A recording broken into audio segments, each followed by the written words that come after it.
Kalau kita memperhatikan Roma 12 ayat 1 tadi ya, supaya kamu mempersembahkan tubuhmu sebagai persembahan yang hidup, yang kudus, yang berkenan kepada Allah, itu adalah ibadahmu yang sejati. Dan saya katakan Anda tidak punya pilihan lain selain Anda harus mengarahkan perhatian Anda itu hanya kepada Kristus seperti di dalam Kolose pasal 3 ayat 1 dan 2. Jadi bagaimana praktisnya, bagaimana prakteknya ya supaya kita ini bisa mempersembahkan hidup kita, tubuh kita 1 kali 24 jam sehari untuk Tuhan ya. Jika kita ini seorang pebisnis yang sibuk, jika kita menjadi karyawan, pelajar, ibu rumah tangga, penjaga toko, petani, tukang tambal ban, buruh harian yang sangat sibuk setiap harinya, apakah mungkin membagi perhatian untuk kepentingan surga, kepentingan Allah di tengah-tengah kesibukan sekuler tadi? Pengalaman saya pribadi, saya katakan bisa. Jika memang hati kita ini tertuju buat menyenangkan Tuhan. Sebab apapun yang kita kerjakan, entah di kantor, di toko, di rumah, ya di ladang, di kebun, ya, semuanya itu bisa diarahkan untuk Tuhan kok. Saya punya cerita, pengalaman. Minggu lalu saya berkunjung ke Jakarta dan sengaja menemui beberapa teman yang lama dari sekolah Alkitab dulu dan 2 orang ibu rohani saya yang pernah membimbing saya ketika saya masih muda dahulu. Mereka sekarang sudah berusia di atas 70 tahun sampai dengan 79 tahun. Tahu nggak saudara? Ada yang 32 tahun saya tidak bertemu dengan mereka, ya teman-teman yang lulus dari sekolah Alkitab dulu. Tetapi saudara-saudara ini tetap memberikan hidupnya untuk Tuhan di sela-sela kehidupan sekuler mereka. Ada yang menjadi direktris, ada yang menjadi perawat, ada yang membuat sekolah, PAUD, dan sebagainya. Tetapi mereka memberikan hidupnya untuk Tuhan. Ya, mereka tidak lepas dari panggilan yang mula-mula untuk menjadi alat Tuhan, menjadi hamba Tuhan sampai hari ini. Dan mereka terus bergelora memberitakan Injil, memenangkan jiwa. Yang lebih mengagumkan adalah nenek-nenek yang tadi umur 70 sampai 79 tahun yang sudah lama hidup menjanda karena suami mereka sudah lama meninggal dan mereka hidup sendiri di rumahnya, tetapi masih semangat untuk Tuhan, masih semangat untuk memberitakan Injil. Sampai ada seorang nenek yang bercerita kepada saya bahwa dia berhenti untuk pergi melayani itu sampai matanya itu tidak bisa melihat lagi karena kataraknya sudah tebal sehingga beliau tidak bisa menyetir sendiri. Nah, ada seorang nenek bercerita saat pertemuan tersebut ya, dia ceritakan pengalamannya saat mengalami sakit parah di Pulau Batam sendirian. Nah, beliau itu berdoa begini, Tuhan jangan biarkan aku mati di sini, nanti tidak ada yang mengurus, kasihan orang yang mengurusku. Dan jangan biarkan aku lumpuh seperti ini. Nanti bagaimana aku bisa memberitakan Injil kalau aku lumpuh? Ya, jadi permohonan doanya untuk sembuh, ya motivasi untuk meminta pertolongan Tuhan itu hanya untuk apa? Supaya tetap bisa memberitakan Injil. Saudara, pertemuan itu sungguh membesarkan hati saya karena saya dapat bertemu dengan saudara-saudara seiman yang tidak berubah pandangannya tentang Tuhan dan cintanya kepada Tuhan, apapun profesi mereka, apapun usia mereka, apapun keadaan mereka. Walau sudah 30 tahun lebih berlalu dan beberapa dari mereka secara ekonomi itu sudah banyak berkurang ya. Kemampuan mereka, finansial mereka banyak berkurang. Saya sampai berkata kepada teman-teman alumni sekolah Alkitab tersebut ya, bahwa semangat melayani, semangat memenangkan jiwa yang dimiliki generasi kita ini ya, hampir-hampir terhilang pada generasi muda sekarang ini. Sekarang ini saya jarang menemui di generasi milenial maupun generasi transisi ya. Generasi anak saya itu generasi transisi, generasi di bawahnya lagi adalah generasi milenial ya. Itu jarang sekali ditemui ada anak-anak muda yang menggebu-gebu melayani Tuhan, menggebu-gebu memenangkan jiwa, menggebu-gebu menginjil. Paling-paling ya hanya sibuk di gereja, tampil misalnya menjadi pemimpin pujian, pemusik gitu. Ya, pokoknya yang ringan-ringan begitu aja ya. Generasi berikut ini sudah terlalu sibuk mengejar mimpi untuk mencapai puncak kehidupan di dunia ini. Sehingga tidak punya waktu, tidak punya pikiran untuk berdevosi pribadi. Apalagi memikirkan jiwa-jiwa yang terhilang. Sebagian besar sibuk menikmati kesenangan dunia yang memabukkan dan membutakan mata rohaninya. Sebagian lagi sibuk dengan masalah kesusahannya. Ya, sehingga apa? Mereka tidak peduli dengan banyak jiwa sedang menuju ke api yang kekal. Saya melihat anak-anak muda zaman now ini seusia yang saat saya masih muda dahulu, umur 20-23, ketika saya baru memulai hidup ini. ya hidup yang penuh perjuangan. Nah, kalau generasi-generasi yang sekarang ini, yang baru-baru ini, mereka kini hanya pandai bermain game, habiskan waktu untuk menghibur diri dengan tontonan-tontonan yang tidak bermanfaat apapun untuk kekekalan, bersenang-senang dengan pacar, melakukan seks bebas, kumpul kebo, kemabukan dengan narkoba, minum-minuman keras, foya-foya, bermalas-malasan, ya, dan benar-benar tidak produktif untuk kerajaan Allah. Tapi sombongnya minta ampun mereka ini. Ya, pikiran mereka benar-benar telah dirusak, atau kalau di dalam 2 Korintus pasal 3 ayat 14 sampai pasal 44 itu diistilahkan mereka dibutakan oleh ilah-ilah zaman ini. Nah, saudara yang dikasihi Tuhan Yesus, kembalilah kepada rencana Allah untuk menjadi secitranya Allah.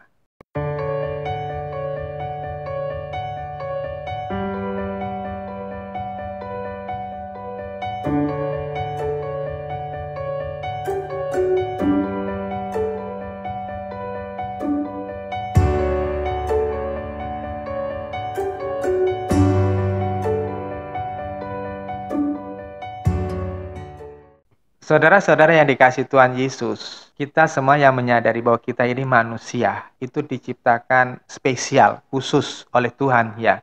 Kenapa? Karena kita memiliki citranya Allah, memiliki gambarannya Allah.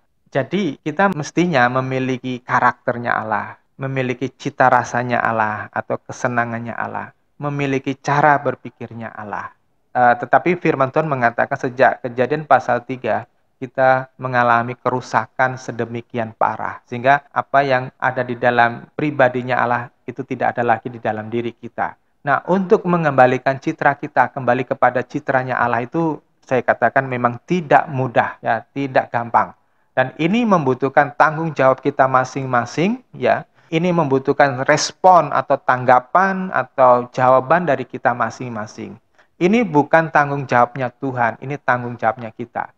Tuhan udah selesaikan tanggung jawabnya di kayu salib. Ini sudah selesai dengan sempurna. Tetapi untuk merubah karakter, mengubah cita rasa, mengubah pola berpikir kita, itu adalah tanggung jawab kita masing-masing.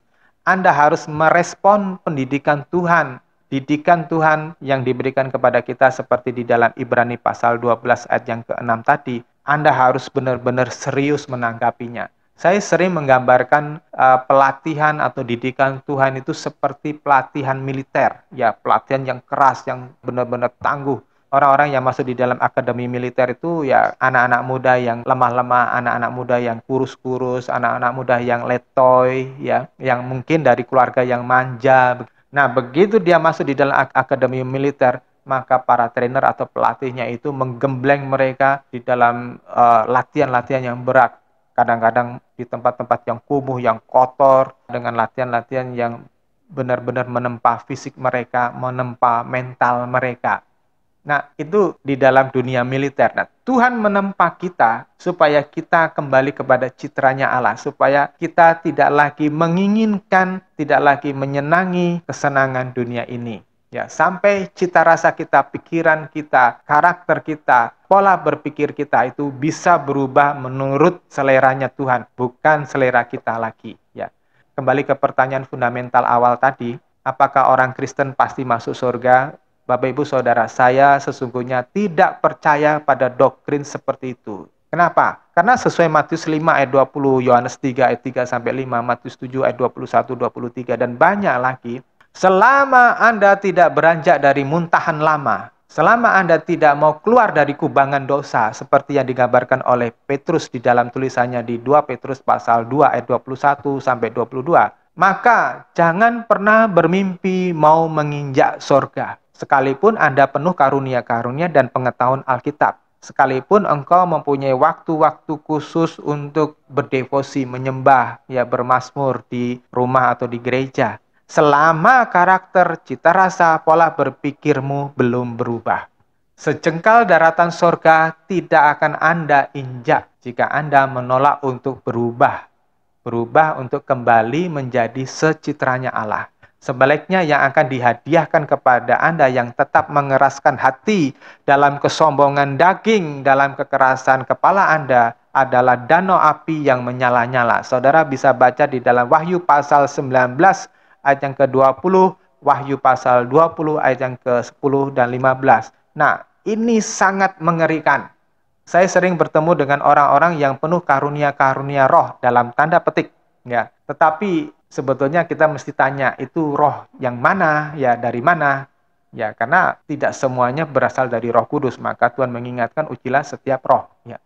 Mereka yang diberkati dengan kemakmuran sehingga mereka berkelimpahan menjadi sangat kaya raya, mengikuti gereja-gereja yang mendorong dengan teologi kemakmuran. Sehingga tampaknya teologi yang mereka yakini itu memang berasal dari Allah. Tetapi jika dilihat dari selera dan cara mereka berpikir, ya, kalau kita perhatiin dengan jeli, sebetulnya mereka itu banyak yang tidak lebih daripada orang dunia yang hanya mengejar kenikmatan dunia. Karakter mereka masih tetap rusak, ada kesombongan, ada kesenangan pamer, ada kesenangan hura-hura, pesta pora, dan bahkan ada beberapa dari mereka itu terselip satu noda hitam yang mengerikan sekali, ya, kenajisan yang begitu menjijikkan. Nah, menurut saya mereka akan menggenapi Matius 19 ayat 23-24. Susah bagi orang kaya untuk masuk di dalam kerajaan surga. Lebih mudah seekor unta masuk ke lubang jarum daripada orang kaya masuk ke surga. Saudara, ini kan mengerikan sekali. Saudara menyumbang banyak uang untuk gereja, tapi tidak bisa masuk surga. Jangan pernah berpikir bahwa keturunan dari nenek buyut kita itu yang adalah orang-orang Kristen itu dapat menyelamatkan kita masuk surga. Juga kemunafikanmu menyembunyikan sifat burukmu itu dapat menyelamatkanmu dari danau api yang menyala-nyala di Wahyu pasal 19, pasal 20 tadi. Jangan pernah berharap doa dari orang-orang yang hidup buat mendoakan arwah-arwah ketika Anda mati dapat menyelamatkanmu. Tidak ada ajaran itu di dalam Alkitab. Yang ada adalah setiap orang akan dihakimi menurut perbuatan dan tingkah lakunya semasa hidup. Kolose pasal yang ketiga, ayat 1 dan 2. Jika kamu telah dibangkitkan bersama Kristus, carilah hal-hal yang di atas, tempat Kristus berada, duduk di sebelah kanan Allah. Pikirkanlah hal-hal yang di atas, bukan hal-hal yang di bumi. Bapak, Ibu, Saudara yang dikasihi Tuhan Yesus, banyak orang berteman dengan saya bukan karena merindukan perkara-perkara rohani atau ingin melaksanakan amanat agung Tuhan atau mengingini keselamatan jiwa-jiwa yang terhilang, atau setidaknya ingin mengenal lebih dekat siapa Tuhan Juru Selamat kita ini dengan menggali pengetahuan yang saya miliki. Ya, boleh dikatakan yang datang kepada saya 99% di masa lalu itu karena keperluan jasmani dan materi belaka. Jika itu masalah jasmani, karena dirinya atau anggota keluarganya ada yang sakit, lalu minta didoakan atau minta diantar ke rumah sakit. Kalau itu masalah materi, biasanya karena mau meminjam uang untuk suatu keperluan, atau mencari pekerjaan, atau membutuhkan modal, membutuhkan beasiswa, atau membutuhkan tumpangan kos karena tidak punya rumah, atau sanak famili yang dekat dengan sekolahnya, atau memang membutuhkan bantuan yang lainnya. Beberapa orang sekedar membutuhkan pertolongan seperti mengantarkan suaminya atau istrinya yang tiba-tiba jatuh sakit dan harus dibawa ke rumah sakit, padahal waktu sudah larut malam. Mereka membangunkan saya pada tengah malam atau bahkan ada yang jam 2 pagi. Dan tentu saya bangun untuk menolong mereka. Ketika masalah keluarga mereka itu sudah selesai, entah sembuh dari sakit penyakitnya atau meninggal, ya, tidak ada yang datang lagi, apalagi untuk belajar mengenal Tuhan lebih dalam. Anak-anak muda yang pernah saya didik beberapa masa yang lalu itu ketika mereka mulai pacaran atau ketika mereka sudah bekerja, menerima gaji, ya, sudah mendapatkan income sendiri, jarang sekali yang mau datang lagi untuk mengajak berdoa, untuk mengajak menyembah Tuhan bersama-sama dengan kami dulu, ya, seperti waktu mereka masih muda, atau belajar firman Tuhan untuk mengerti kehendak Tuhan. Ya, sebetulnya sayang sekali, ya. Padahal saya seperti saudara-saudara pengajar lainnya yang tulus kepada Tuhan, ya, kami ini mendapatkan kepercayaan dari Tuhan untuk memegang peta yang menuju harta karun surgawi. Bapak Ibu baca ya di Matius pasal 13 ayat 44. Namun jarang orang yang mau memanfaatkan apa yang kami tahu ini. Kita ini dipercaya oleh Tuhan loh untuk mengerjakan sebuah proyek rohani yang megah, yang sangat bernilai, tetapi tidak banyak orang yang menyadarinya. Sebuah proyek penting dengan harga yang mahal tentu harus ditangani dengan serius dan dikoordinasikan oleh orang-orang yang terdidik, orang-orang yang berpengalaman. Tidak bisa loh suatu proyek besar tersebut hanya ditangani oleh orang-orang yang pengetahuan dan semangatnya minim. Ya, kalau orang-orang yang seperti itu dipercaya untuk mengerjakan proyek, maka sudah pasti bahwa proyek tersebut akan gagal. Karena ini sebuah proyek yang mega besar. Demikian pula dalam pelayanan ini, mestinya dengan khotbah-khotbah yang saya sampaikan selama ini, Bapak Ibu Saudara itu bisa segera menangkap sesuatu yang besar, sesuatu yang mulia. Kalau di dalam proyek sipil, ya, proyek sipil raksasa, maka harus ditangani oleh seorang insinyur yang berpengalaman. Maka untuk proyeknya Tuhan ini, Tuhan mensyaratkan orang-orang yang mau ambil bagian di dalam karyanya yang besar ini, itu harus mau menanggalkan beban dan dosa, seperti yang Tuhan katakan di dalam Ibrani pasal 12 ayat 1 ya, supaya itu jangan menjadi rintangan, dan melepaskan segala sesuatu yang duniawi, yang selama ini menjadi pesonanya kita, tetapi sebetulnya itu menyeret kita ke neraka. Dan kemudian kita menyerahkan hidup kita itu hanya sepenuhnya untuk Tuhan. Sebab tanpa mau meninggalkan beban dan dosa dan memberi hidup sepenuhnya kepada Tuhan, mereka tidak menyadari siapa lawan mereka, yakni iblis yang sangat-sangat licik dan sangat-sangat lihai menipu manusia. Maka orang-orang yang paling agamawi sekalipun akan mudah dijatuhkan oleh iblis. Dan saya sudah mempunyai banyak bukti melihat orang-orang yang berguguran seperti buah ara jatuh ke tanah. Maksud saya tegaskan ini adalah selama Anda masih bernafas lega, selama Anda masih sehat, baik kesehatanmu maupun kantongmu ya, segeralah beralih dari pelataran luar, yaitu pelataran yang dipenuhi oleh orang-orang yang tidak mengenal Allah dengan benar, orang-orang yang hidupnya semaunya sendiri. Saya tidak akan bosan-bosannya mendorong Anda supaya jangan memanfaatkan saya, jangan hanya memanfaatkan uang saya atau fasilitas hidup yang saya miliki ya. Saya pasti sangat terbatas dalam memuaskan dahaga Anda yang ingin menikmati kesenangan dunia ini, tetapi manfaatkanlah pengenalan saya akan Tuhan untuk Anda miliki agar dapat mencapai perkenanan Bapa Sorgawi. Kalau Bapak Ibu Saudara hanya datang kepada saya karena uang saya atau karena sesuatu yang saya miliki secara materi, ya Bapak Ibu akan mengalami kerugian. Anda harus memompa hati Anda mengingini masuk di dalam kemuliaan Allah. Coba deh Anda bandingkan demikian. Jika seorang menawari kesempatan untuk berbisnis dengan keuntungan besar kepada Anda, bukankah Anda akan habis-habisan mengejarnya? Bahkan dengan hati yang serakah sekalipun, saudara akan berusaha untuk mendapatkan cuan tadi, mendapatkan keuntungan tadi. Lalu dalam perumpamaan yang lainnya adalah misalnya Anda punya kesenangan, ya misal senang main game atau main PlayStation atau PS ya, atau nonton televisi, nonton film ya, atau chatting di medsos dengan teman-teman atau dengan pacar. Anda pasti akan habiskan waktu berjam-jam dan sejumlah besar uang untuk kesenangan tersebut kan? Padahal baik harta, uang, dan kesenangan-kesenangan tersebut hanya bisa dinikmati selama beberapa tahun saja. Ya. Tapi sayangnya sedikit dari Anda yang mau habis-habisan buat Tuhan. Padahal yang Anda pertaruhkan ini adalah soal kekekalan. Kalau saya membayangkan itu semuanya, saya ngeri sendiri loh. Ya, kalau saya tidak bisa mencapai apa yang diingini oleh Tuhan. Tetapi lebih banyak orang yang santai-santai aja memandang Tuhan ya. Masalahnya sebetulnya sederhana. Anda tidak mau berjuang membuang selubung rohani yang saya sering berkali-kali menegaskan, mengingatkan di 2 Korintus pasal 3 ayat 14 sampai pasal 4 ayat 4. Sehingga berapapun bagus khotbah saya itu tidak bisa ditangkap sepenuhnya ya, ditangkap dengan bulat di hati banyak orang yang mendengarkan. Akhirnya kebanyakan khotbah-khotbah seperti ini hanya dijadikan wacana atau pengetahuan saja tanpa ada getaran hati untuk menggenapinya, untuk mengertinya dan untuk melakukannya. Dan saya telah melihat sejumlah orang yang pernah saya muridkan, saya ajar, atau melayani bersama dengan saya, mereka hidup tidak seperti yang diharapkan oleh Tuhan. Walau mereka tetap Kristen atau di tempat lain atau di gereja lain, mereka ya tetap sibuk di dalam kegiatan gerejawi atau di dalam pelayanan. Nah, saudara, mencintai yang diingini oleh Tuhan, yaitu cinta agape, seperti yang di dalam Matius pasal 22 ayat 37. Dan Yesus berkata kepadanya, kamu harus mengasihi Tuhan Allahmu dengan segenap hatimu dan dengan segenap jiwamu dan dengan segenap pikiranmu. Ini adalah perintah yang terbesar dan yang pertama.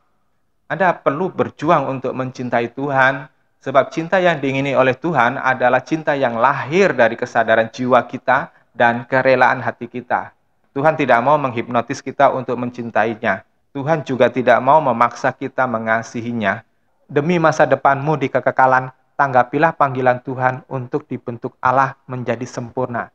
Jangan keraskan hatimu ketika dengar firman Tuhan ini, seperti nasihat di dalam Ibrani pasal 3 ayat yang ke-8. Supaya apa? Jangan keraskan hati seperti orang-orang Israel ketika mereka diuji di padang gurun, mereka ngomel, mereka marah, mereka menghujat Musa, hamba Tuhan, mereka tidak percaya kepada Tuhan, dan itu yang terjadi pada orang Israel. Akibatnya apa? Mereka 40 tahun akhirnya berputar-putar di padang belantara dan mati satu persatu. Saudara nggak akan bisa mencapai kemuliaan yang dijanjikan oleh Tuhan, yang sudah ditentukan oleh Tuhan menjadi destiny kita, ya. Kalau dalam hidup ini kita mengabaikan kesempatan dari Tuhan, kalau dalam hidup ini kita tidak mau berusaha dengan keras membereskan manusia lama kita tidak akan pernah sampai ke perhentian kekal. Berjuanglah untuk menggenapi destininya Tuhan supaya apa? Saudara dan saya menjadi secitranya Tuhan. Amin.